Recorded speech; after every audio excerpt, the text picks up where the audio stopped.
বাড়ির ভেতর থেকে টোটো চুরির ঘটনায় চাঞ্চল্য ছড়ালো মাদারিহাট বীরপাড়া ব্লকের শিশুবাড়িতে। সংসার চালাতে কিস্তি করে একটি টোটো কিনেছিলেন শিশুবাড়ির বাসিন্দা কাঞ্চন উরাও। এখনো কিস্তির টাকা পরিশোধ হয়নি। তার আগেই সোমবার ভোরে বাড়ি থেকে চুরি হয়ে গেল টোটোটি। জানা যায় প্রতিদিনের মতো এদিনও তিনি বাড়ির ভেতরের বারান্দায় টোটোটি রেখেছিলেন। ভোরবেলা উঠে দেখতে পান টোটোটি নেই। অনেক খোঁজাখুঁজি করেও টোটোটির সন্ধান মেলেনি। শেষে মাদারিহাট থানায় লিখিত অভিযোগ জানানো হয়েছে। তবে পুলিশ তদন্তে আসবে বলে জানান কাঞ্চন বাবু। তিনি বলেন, বিগ বিল কোম্পানির নীল রঙের টোটোটির উপর লেখা রয়েছে কাঞ্চি। প্রায় 6 মাস আগে টোটোটি কিস্তিতে কিনেছিলাম, এখনো কিস্তির টাকা শোধ হয়নি। টোটোর উপর নির্ভর করে 4 জনের সংসার চলে। টোটোটি খুঁজে না পেলে কিভাবে সংসার চলবে তাই ভাবছি। এটা ভোরবেলায় চুরি হলো 2টা থেকে 3টা নাগাদ। আমি ঘুমাইছিলাম, মা উঠে গেল, ওটা বললো বাবু টোটো নেই। আমি বাইরে দেখলাম কোটাই দিকে টোটো নেই।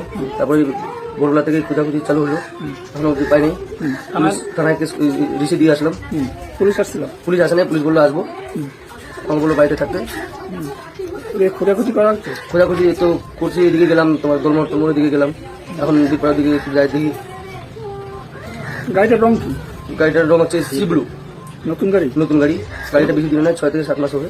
কোনো কিছু লেখা ছিল গাড়ির উপর? গাড়িতে উপরে ছিল তোমার হচ্ছে কাঞ্চি লেখা ছিল, আর গাড়িটার নাম হচ্ছে বিগ ব্লু। তার নাম কি? আমার নাম হচ্ছে কাঞ্চন, বাড়ি হচ্ছে শিশুবাড়ি হাট। কাঞ্চন কি? কাঞ্চন ওরাও, শিশুবাড়ি। হ্যাঁ, তোমার কুমোরপাড়া।